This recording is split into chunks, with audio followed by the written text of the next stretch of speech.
He has wiped out by his grace through faith in Christ your every sin, past, present, future. Christian hedonist is somebody who says that my greatest joy, my greatest good is God. And therefore, I will pursue that joy and I will pursue that God above all else. So God's glorified and I'm satisfied. You are now listening to the Pastor Discussions podcast. I don't want to say it. You don't want to say it? Okay. You can say it. Me say it? What's up, everybody? Welcome to episode number 39 of the Pastor Discussions podcast. I'm John. Who are you? I'm Finley. And this is Finley. And this is your weekly conversation on doctrine, faith, and the Christian life. You might be asking why Finley is here with me. Why are you sitting here with me on the podcast, Finn? I don't know. You don't know? Well, the reason is because Joe and I haven't recorded anything this week. Yeah. And I'm doing this on my computer at home because my wife is out of town and Finn and Ains and I get to spend the whole week together. Yeah. Yeah. And so what are we going to do tomorrow? Go to the park. We're going to go to the park tomorrow. That's going to be a lot of fun, isn't it? You got to go out to the computer. What? Can you talk about go out to the computer? Talk about that to the computer. Well, we're going to go to the park. Yeah. All right. Is that what you wanted me to do? To tell everybody? Yeah. Okay. All right. Well, Finn wants you all to know that we're going to go to the park. Anyway, we had the Cultivate conference this last week, so we were busy. Weren't able to record anything. We really enjoyed meeting Chris Hughes. That was a lot of fun. We had Brian Croft in town.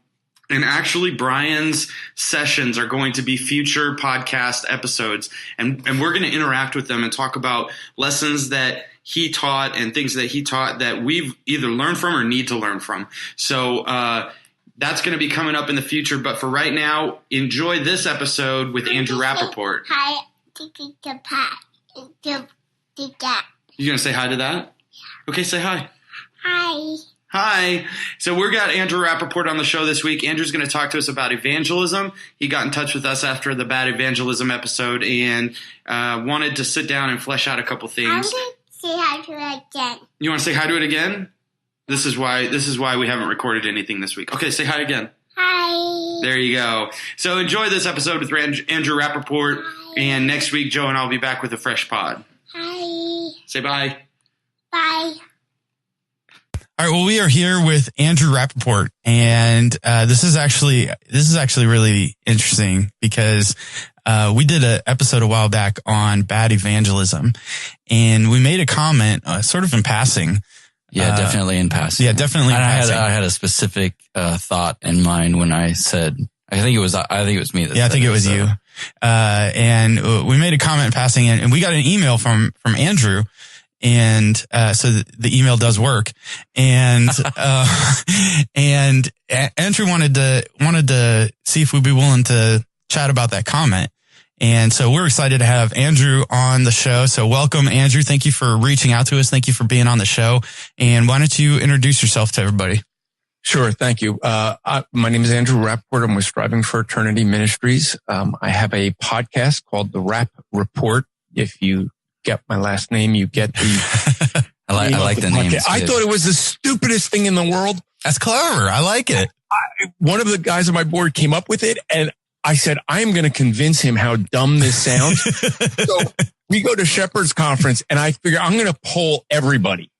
And he's sitting there, and every single person I polled, I said, look, we're thinking of a name for the podcast. It's going to be called The Rap Report. And everyone's like, that's great. I'm like, I am stuck with this thing.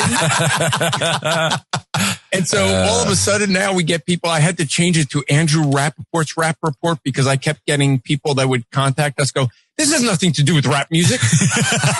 Okay. No, it doesn't. But that's why we share the gospel in every episode. But so I have a podcast. We have an online school at strivingforeternity.org, and I have a couple of books out. What Do They Believe, which is about the major Western religions, systematize the major Western religions so that you know what they actually believe, not what some Christian says they believe, and then you talk to them and find out that's not what they actually believe. And then I have a book that came out, What Do We Believe, which is basically good for Sunday schools and things like that, for basically what is it that the Christian faith believes, but something that anyone at in the church can understand, not, John MacArthur's, biblical doctrines that's super thick or Wayne Groom's, but something that's easy to get through. And I've contributed to a couple other books, on the origin of kinds. And also a recent one that came out is Sharing the Good News with Mormons. And so, but I'm in that book on Sharing the Good News with Mormons had to deal with what you guys had said in your Bad Evangelism podcast episode that got me to respond to you. You guys at the very beginning had said that, referring to open air evangelism. Mm-hmm. Why don't you, just in case somebody doesn't know, define what open air evangelism is, what you're talking about with that. Sure. There's, and by the way, if you notice, I call it open air evangelism, not street preaching. Mm-hmm. I think that's what we called it. I think we said street preaching. Yeah. And it's, if you go on YouTube or to the secular world, it's most often referred to as street preaching. If you're familiar with Ray Comfort and Living Waters, they'll call it open air preaching. I think the word preaching has become a problem because people think that it's more than just someone sharing the gospel. People start to think they're pastors on the street. Yeah. And start to say, well, people got to be qualified as a pastor, or they think that because they're on the street, they're a pastor. But open air evangelism is basically when you stand up in the open air. I do this in New York City. I will stand up on the street corner or in a park and proclaim the gospel. And you have many people that will stop and listen.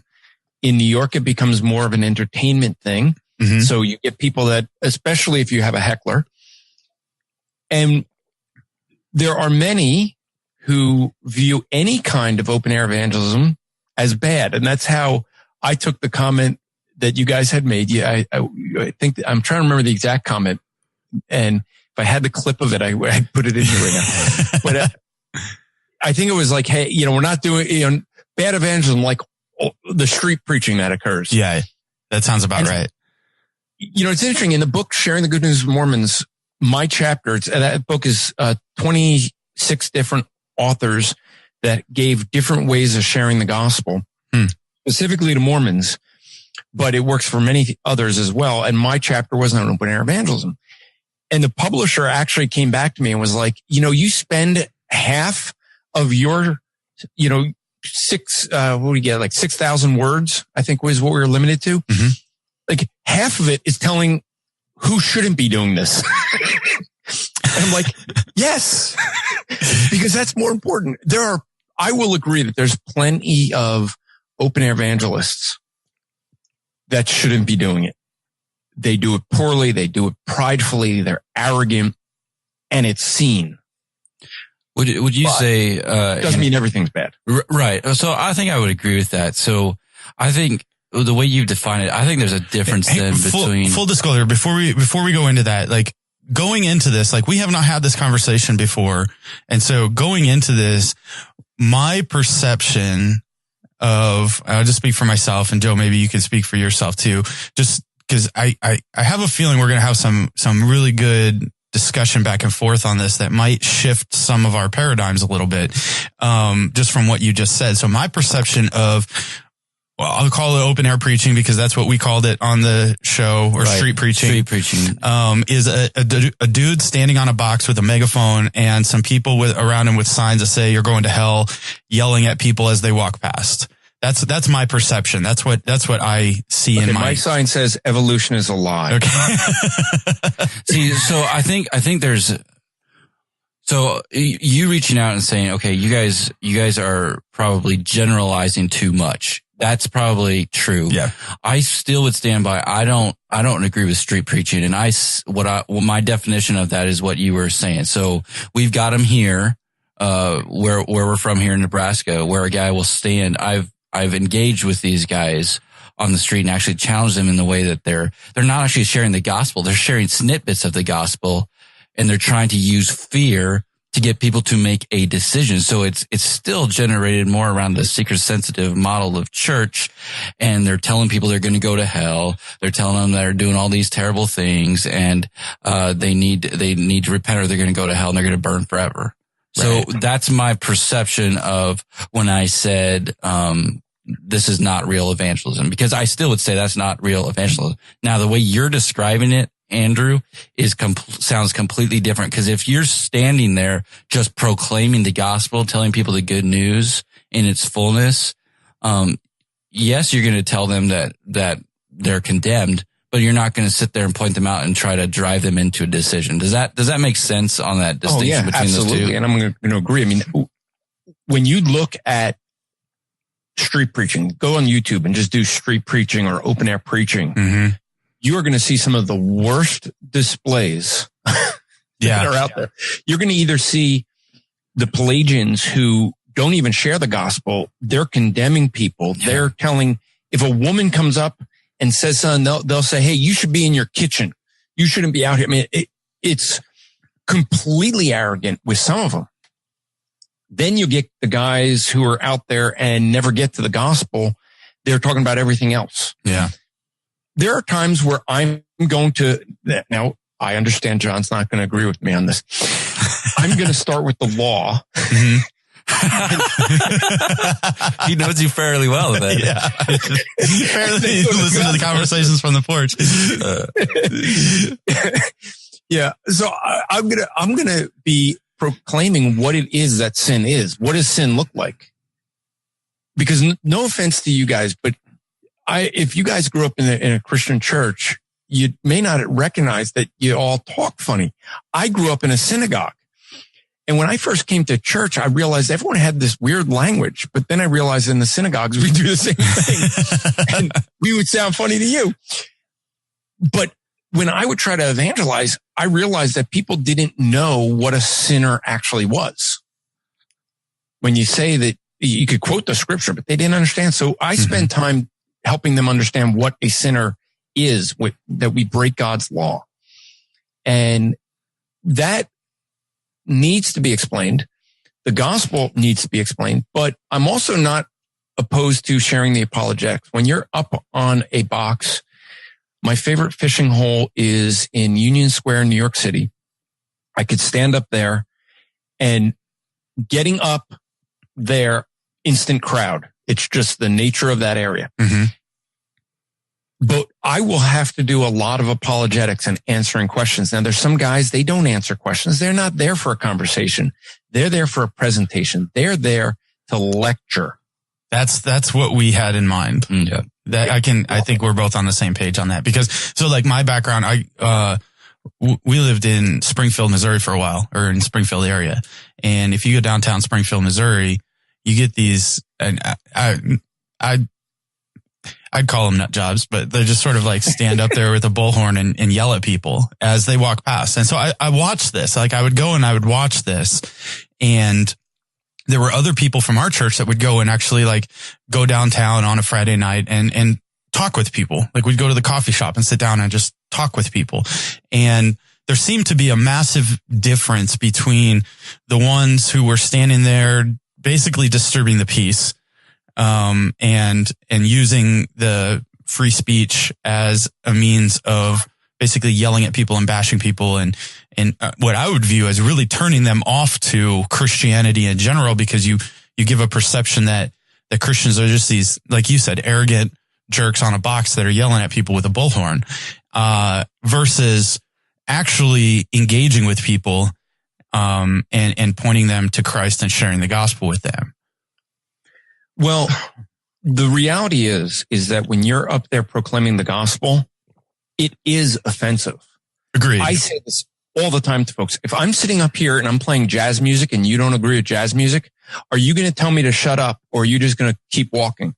And they always say, I'll keep walking. Then why are you telling me I have to shut up? If you don't agree with it, I'm not holding you there, right? Now, it's also one of the reasons why I personally don't like to be proclaiming the gospel to a static crowd. There's some guys who love a crowd. Mm-hmm. I prefer to trust in God's sovereignty and that God will bring whoever he's going to bring. Therefore, if there's one person, I will proclaim the gospel to one person.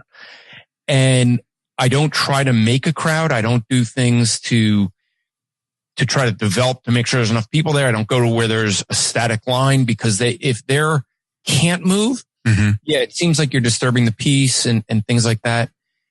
But it is a reality that if they are listening to music they don't like, they don't tell the person to stop it. Right. It's a really interesting thing that you see, because I did this in a couple of times in New York, where in New York, Union Square is a place, anytime there's a protest, that's where it starts.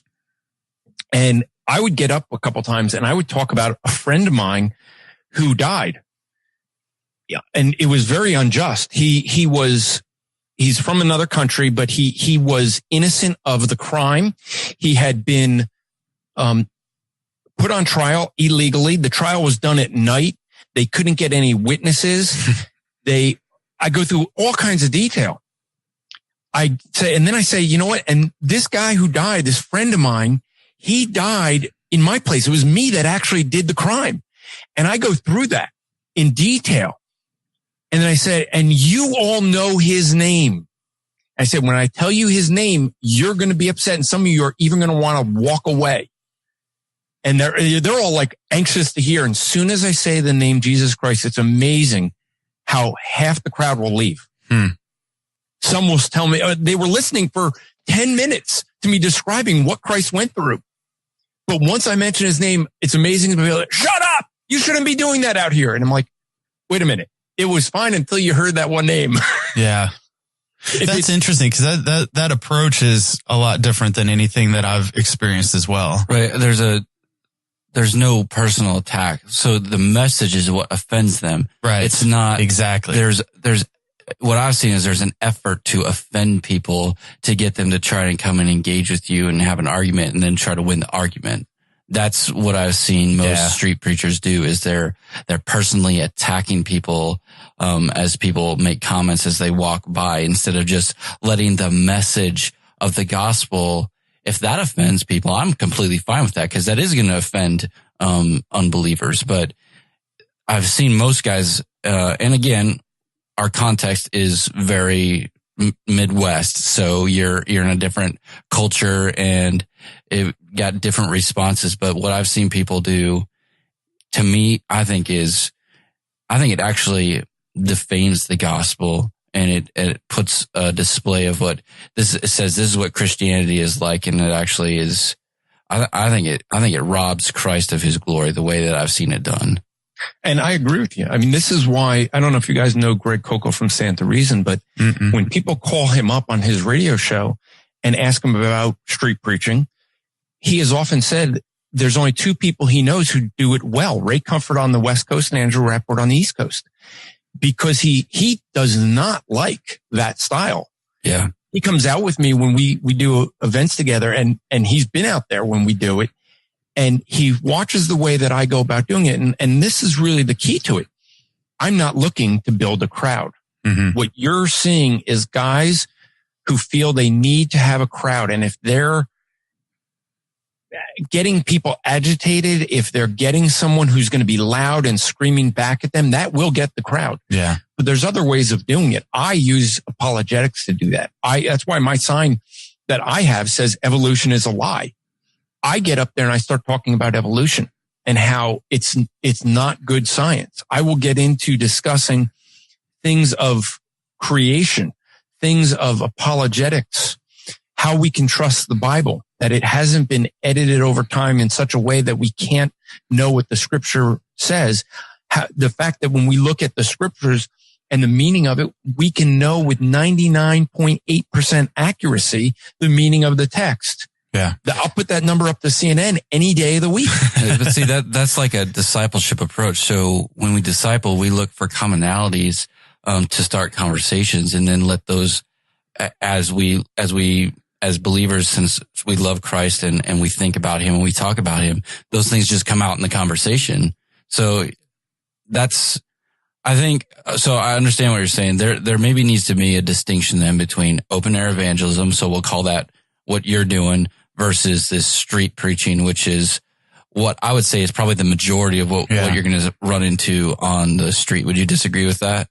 I would actually very much agree. That's the reason I specifically use the name open air evangelism, is to make that distinction. One of the things that we do at Striving Fraternities, I travel, I speak at conferences, but we also do seminars. We come in church to do seminars. We have a seminar on what we call ambassador evangelism.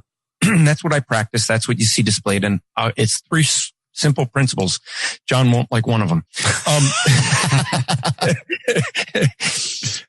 And for folks who don't know the history of me with Conversations with Porch, if you listen to their old episodes, I got ripped on like in almost every episode. But you also, to be fair, you also called and left like pranking voicemails. And it was a two-way street, Andrew Rappaport.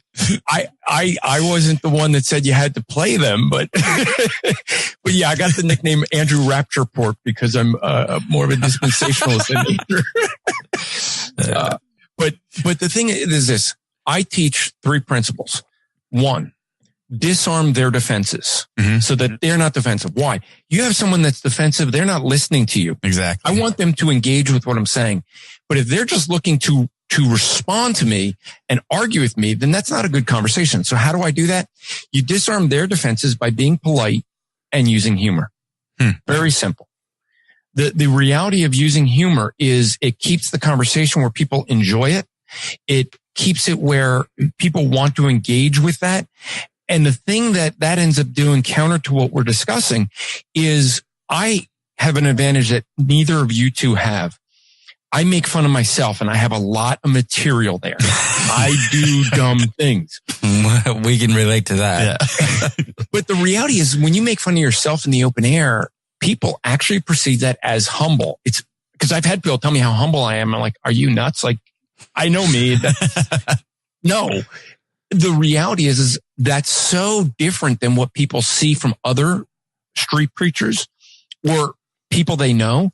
People don't make fun of themselves, but I've had a hard time in the open air telling jokes because you have to raise your voice or you're using an amplification and it doesn't come across the same way sometimes. So I learned to make fun of myself, but the use of humor keeps people engaged. But you know who, there's someone else who can get defensive and that's me. So first principle, disarm their defenses by using humor, being polite. I have to disarm my own defenses. How do I do that? Asking good questions. The biggest problem that people have is they have a fear of being challenged. Someone challenges me with a statement because they usually don't ask a question. They're making a statement. The Bible's been edited. Well, that's a statement. I don't have to answer it. I didn't make the claim. They did. So I ask a question. It is the easiest thing to do. It relieves all that pressure. I don't get defensive. And the reason I learned this, quick story of dumb things to do in the open air. And maybe now you're going to call me a street preacher, but this was many years ago. I learned. I had a guy come up to me and he goes, you know, as I'm sharing the gospel, he goes, Christians are idiots. I said, really? Why do you say that? He says, I'll prove it. He goes, how many chromosomes are there in a human being? I'm like, 46. He goes, how many from the mother? 23. How many from the father? 23. He goes, see, you're such an idiot. You can't divide 23 by 2. And I went, sir, you're really stupid. You don't divide 23 by 2. You divide 46 by 2. And he walked off. And I realized instantly he said that in a prideful way, but what his pride allowed him to do when I acted like a jerk, his pride allowed him to walk away and feel righteous because I was being a jerk. Yeah. So I did what I know both of you would do in a situation like that. No, I know you'd never get in that situation because you wouldn't call the guy stupid. But I asked the Lord for forgiveness and I asked him for a second chance. And sure enough, the Lord gave me the second chance. The guy comes from my left and walks up to me and goes, are you still an idiot? And I, without hesitation, turned and said, and are you still stupid? So, needless to say, I repented and asked the Lord for a third time. And the Lord gave me a third time. This time the guy comes in from the right, goes, are you still an idiot?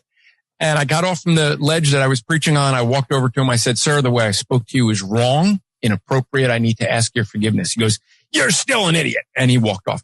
But it taught me that I can get defensive. Yeah. And I needed to learn how to do that. The way I do it is by asking questions.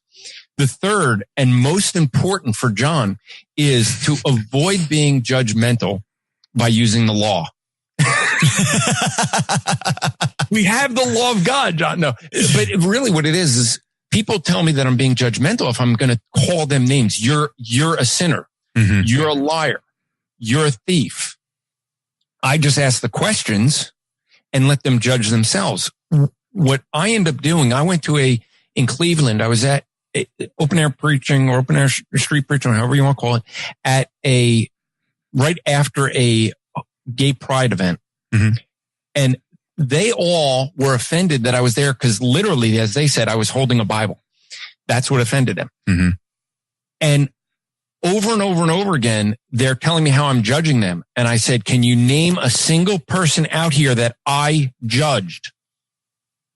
And they couldn't do it. Over and over. I had 4 of the people who were heckling me come up afterwards to apologize because they realized I hadn't judged them at all.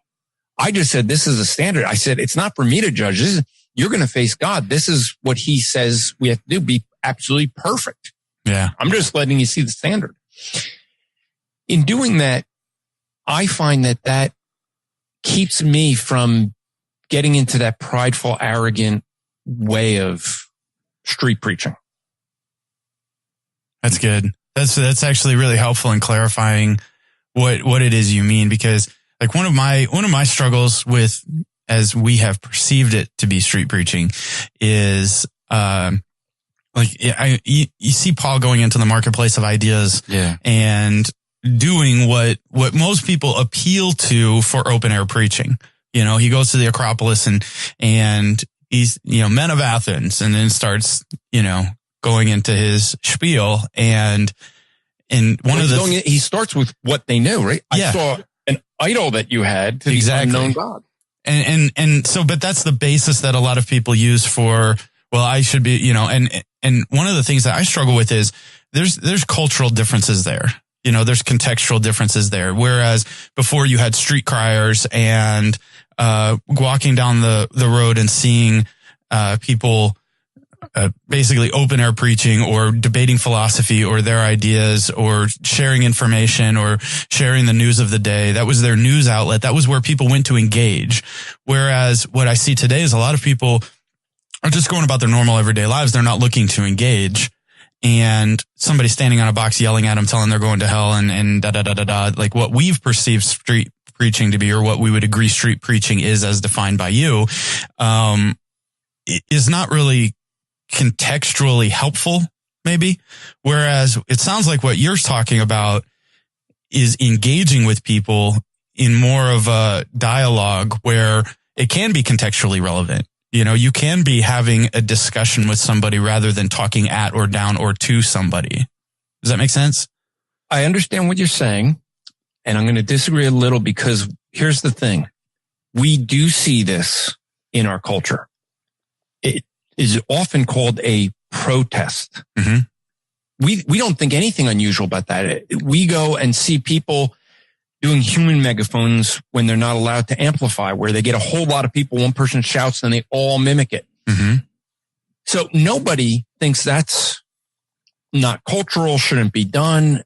It's only when it comes to the gospel. And the Muslims do this and no one says boo about it. I always find that interesting. But if the Christians do it, somehow it's not relevant. We shouldn't do it. That's an old way. The reason we should, I think, do this, and it's interesting. I was on a radio program many years ago and they had me on to talk about this topic. And they said, so you really like doing the street preaching stuff? And I said, no, actually, I hate it. And they were like, boy, this interview may be over quick. It's just like, God's given me lungs. I mean, I've literally had the police call to me for amplifying when I wasn't amplifying. I just have loudmouth. Okay. That and the fact that God's given me an ability to hold the crowd in the dialogue is why I do it. But the thing is that I can reach more people in 30 minutes of standing on a corner or a park or something like that, where there's people to listen, than I can handing out tracts or having one-on-one conversations. Yeah. Now, the issue I have with it is not, is it biblical or unbiblical? Is it cultural or uncultural? Because like I said, no one has a problem when someone's out there playing music. It's the name of Christ they have the issue with. They have no problem with someone that's standing up there shouting for justice. It's only when it's Christianity that's mentioned. However, it's a big part of the issue in this and this is really what we've been addressing and what you guys were responding to. It's the character and the perception of the guy on the box. I have had hecklers in New York City. I used to go alone. My wife doesn't let me do that anymore. It's just gotten worse and worse at least in New York, but elsewhere as well. But I used to go alone and not have any fear because I always feel that I can appeal to the crowd. And I have had hecklers, guys who hate the Christians, that will protect me. I have had times where we have had guys, and where I go in Union Square, every Saturday there's different street preachers out there. It's a regular thing. It's not uncommon. There actually is a spot where everyone knows that's where the street preachers go. And going there week after week, they see these guys.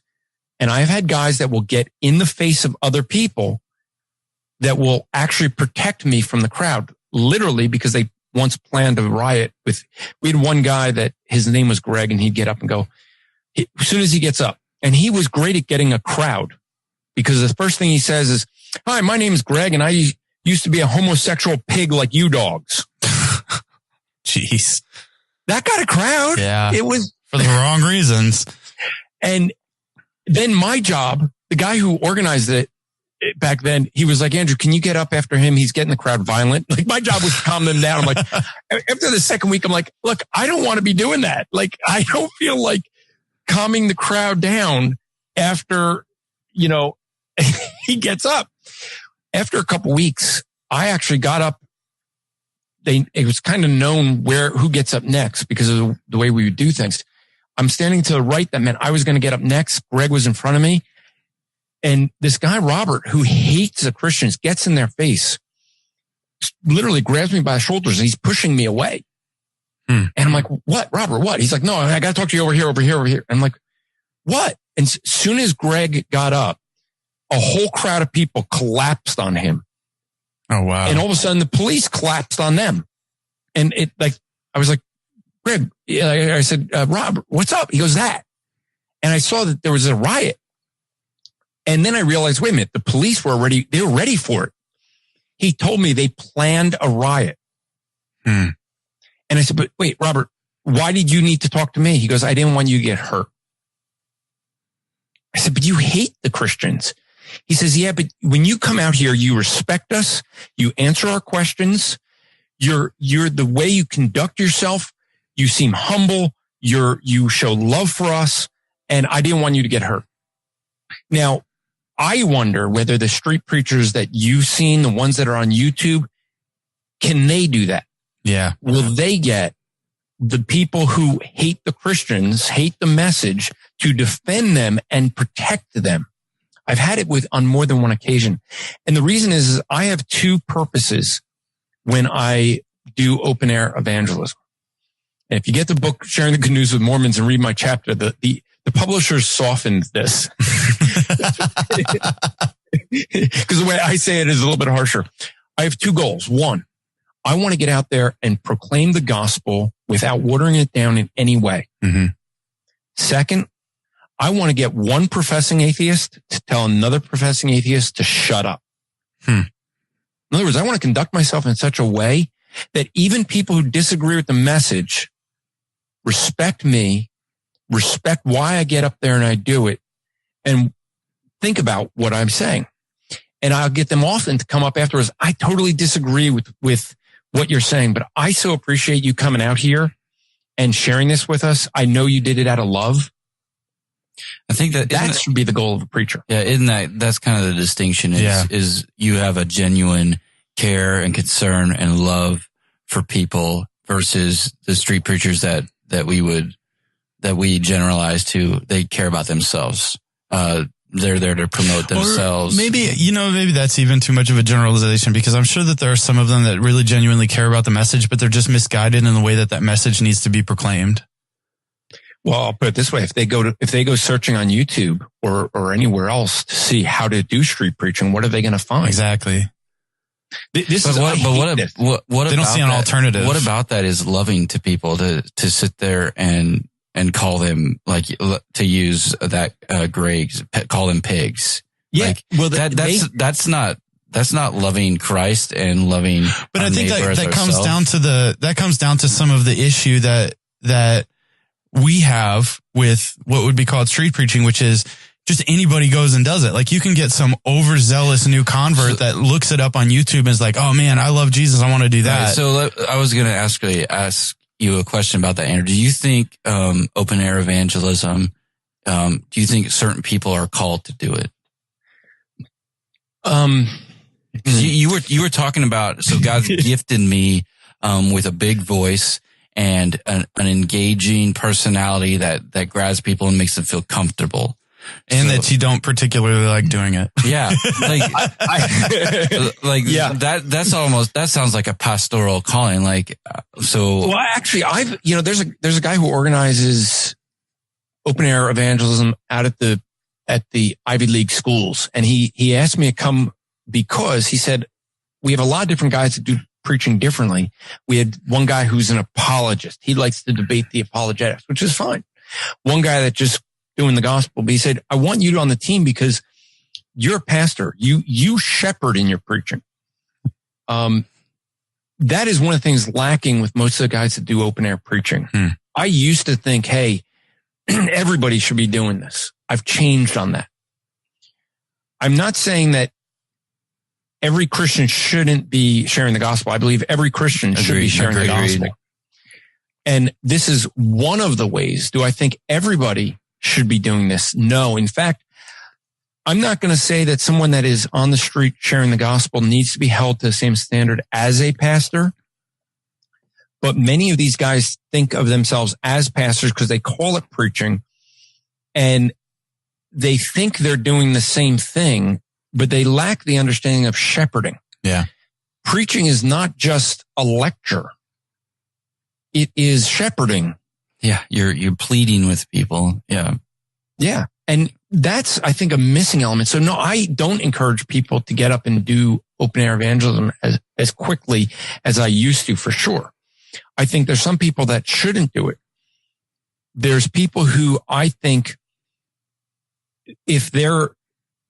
we had one person on an evangelism team that we had where they were refusing to be discipled in their own church. They didn't go to church with me. Mm-hmm. Their church, they needed discipleship.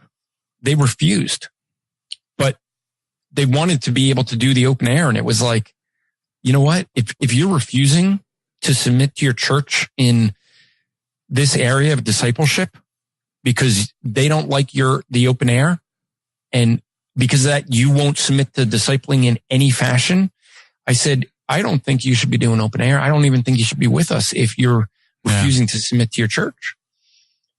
We've had to make decisions like that. Yeah. And I don't think that everyone should, but I don't think that people shouldn't not try. That didn't word well, but we should try if we're in the right mindset, if we're doing it not out of pride, but out of humility, because we don't know if God can use us. I have seen people who are super fearful, and they get up and they proclaim the gospel so beautifully, and they do a great job at it, and they get better at it. But that fear would have kept them. Mm-hmm. Now, I have been doing open air evangelism for going on 30 years now. I still get afraid when I'm going to stand up on that box, because I do the same behind a pulpit. So it doesn't matter. Every conference, every church I speak at, it's the same thing. I'm about to open God's word and say, thus says the Lord. Yeah. I am going to be declaring this is what God means from this text of scripture. I better be right. Yeah.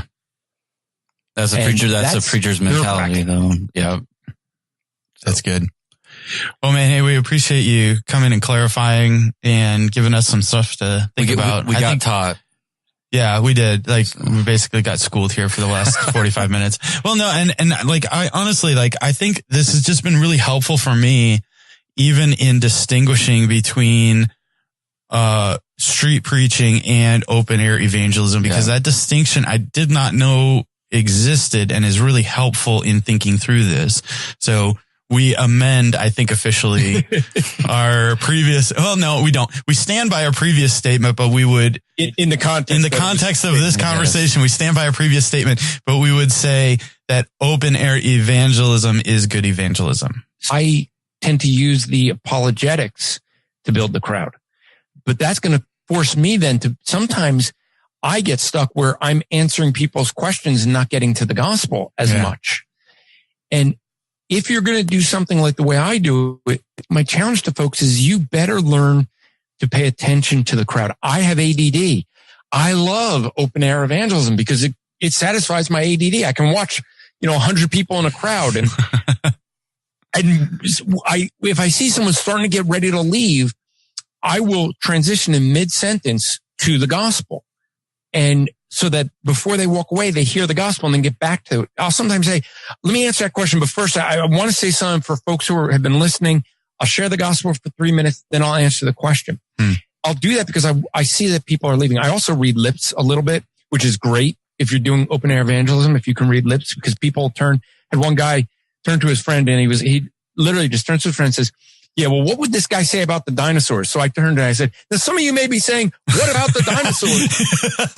And these two guys stared at me with these big bulging eyes. And I had their attention. I answered their question. They instantly wanted to know the answer to that, right? Yeah. That's an advantage to that. If you do some things like that, but you want to make sure that you're answering their questions too. Don't just preach at them. Don't just lecture them, because that's disrespectful. And they're not going to listen to you. Yeah. They're going to listen to argue with you. There is something about asking questions. It's a Socratic model. It changes the way people think. If I'm listening to you guys to tell you how wrong you are, I'm not processing the information you're sharing with me. I'm only looking for the holes. Yeah. If you ask me a question, I have to actually think through it and reason through this to give an answer. Yeah. That's what I want them doing. I want them reasoning with it. And I want to do it in such a way where I want the gospel to be the only offense. I want to get myself out of the way of being the offense. That's good. Well, thanks for being on the show. We appreciate it. We might have to have you back on to talk about our view of the law, since that seems to be a little bit of a misunderstanding there. But well, hey, on the Rappaport coming up soon, I'm going to be recording with Colleen Sharp from Theology Gals, and we're going to do an episode on the Sabbath. Oh, really? And so I think the law may come in on that, and we I may sound more New Covenant when I do that one. I don't know. Look, I don't fit perfectly into any theological system. If you really want to know what I believe, I'm a Rapportian, and I believe in Rapportianism. And so you have to ask me what I believe. Yeah, that's good. That's good. Well, hey, I appreciate you being on, Andrew. And thanks for clarifying that. Thanks for reaching out. And we appreciate your time. Thanks again to Andrew for reaching out and clarifying that. That was a good conversation. We appreciate you, man. So a couple things real quick before we finish up. I want to encourage you guys to go check out pastordiscussions.com/gear. You can get your Pastor Discussions t-shirts, and all of the proceeds help support the show and offset the costs of producing content for you guys. Also, we're running a giveaway right now where if you submit your t-shirt design and we choose it, we'll give you a free t-shirt. So you can enter that by emailing pastordiscussions@gmail.com and send us your PNG file of your design, and we will choose some winners and give you a free shirt, and then feature your designs on t-shirts that other people can buy. Also, check out our Facebook page and Facebook group. A lot of conversation there. Let us know what you think about this episode there. And you can call and leave a voicemail, and we would love to interact with you. Next week, we're going to be back. We're going to be talking about that social justice question and answer thing that Al Mohler did, and we're going to be discussing that a little bit. So join us next week on the Pastor Discussions podcast for your next conversation on doctrine, faith, and the Christian life.